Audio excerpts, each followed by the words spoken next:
What's up, Chelsea fans? Welcome back to another video on the bridge side. It's June 9th, it's Monday. Hope you're having a good Monday. I know I am, as much as a Monday can be. Today, what have we got? We've got goalkeeper chaos, we've got bids flying in, we've got players saying no to Saudi. That's an interesting one. We will get definitely into that one. We've also got some new 19-year-old giant centre-back.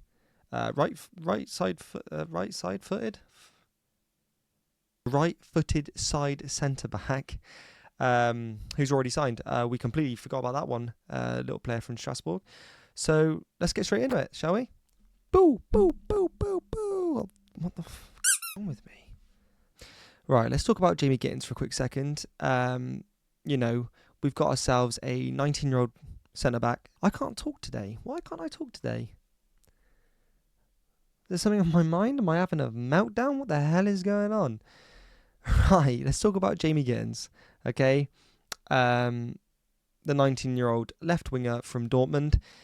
Chelsea proposed a bid for 35 million euros. That was rejected.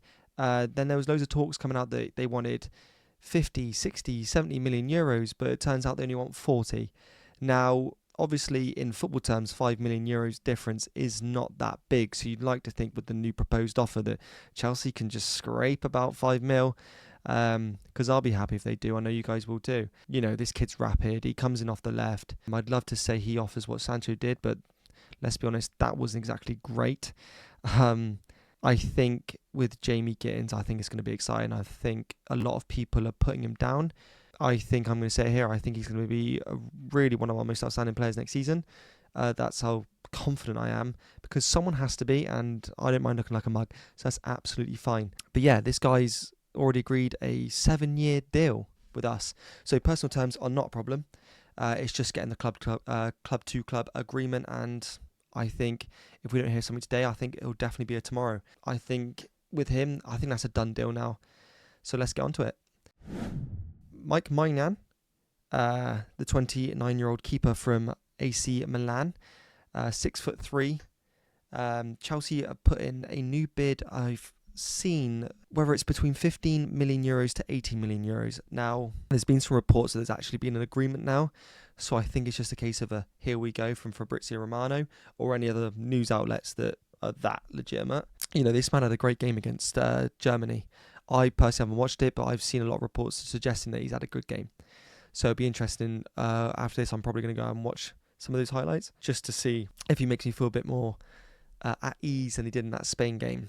But then obviously their keeper's bloody brilliant, and he conceded 4 goals. So we can't really moan. And it's not like bad keepers can become the number 1 keeper for their country. So I'd like to think Maignan is good enough overall.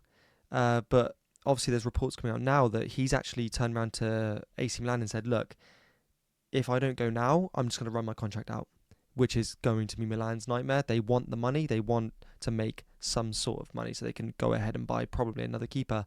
So for him to do that just shows how determined and dedicated he is to join Chelsea. And he has said outright, I want Chelsea and we want him. Let's talk about this news that came out today. Chelsea have signed Mamadou Sarr, the right-sided centre-back who's also right-footed. Sorry about that. Just having a meltdown. From Strasbourg. 14 million euros, well, 14 to 20 million euros, depending on add-ons. He made 27 League One appearances. He's 6'4". The guy is a unit. And I've seen statistics where he's got some great passing accuracy, and that is something that our defence make a lot of mistakes in, is passing. Switching off the likes of Badia Shield, Disassi, Gusto. Another prime example of a guy that likes to make a lot of mistakes going forward when it comes to the passing. Anything else to talk about him? Apparently we beat quite a few clubs to this one, because it's an 8-year deal. Bloody hell, you just sign your life away. I don't know how Chelsea, can get him to do it, but fair play to him, But it'll be interesting to see how quickly he can get started. I'm not sure when the next England game is, so obviously the boys can come back from international duty so we can get training, get these guys some chemistry with the boys so we can get the best out of them. And another big one, a certain someone who we thought was an absolute money grabber has rejected Al Hilal. Now, does that mean that I now think that he's going to now hope that maybe Chelsea change their ways and they want to go for him? No, I don't think Osimhen is a go-ahead. In one of my previous videos, if you've not seen it, I said I think Osimhen, this could push to the last week of the transfer window, in the summer transfer window as well, because this man, I think he believes he deserves a certain wage, and you can't blame him. He's proven he can score goals, and he will score you 20 odd goals a season, and I think he wants what he wants, and it's just mental, innit? Just, mate, you can go to Saudi Arabia and make whatever money you want in the future when you're 29, 30, 31 years old, when you're still a very good footballer. There's nothing stopping you now from just saying, all right, do you know what, Chelsea? I'll take 150 grand a week. I'll take 180 grand a week, and I'll score you goals and I'll become a club legend. And then if you do that for a top club like Chelsea, when Saudi come in the door, they'll say, we'll pay Chelsea 60, 70 million. We'll give you 800 grand a week. It's mental. But yeah, so for now, I can't imagine anything's going to change unless he settles for United.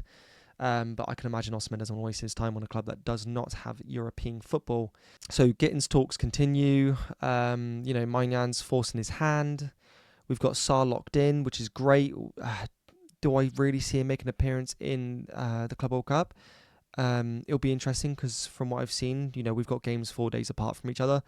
So maybe if he wants to rotate players and maybe on the easy games just give him a go, then fair enough. But if not, I think we'll see him in pre-season, and I'm excited for it. And I will definitely be covering all of pre-season. I'm debating whether or not to live stream it. I don't care what time it is in the morning, but I'm down for it. But yeah, so I think tomorrow I'm going to do a video on my predictions for the Club World Cup. Maybe we can make it all the way, and I'm going to do my preferred Chelsea squad for the Club World Cup, and that's with signings coming in beforehand.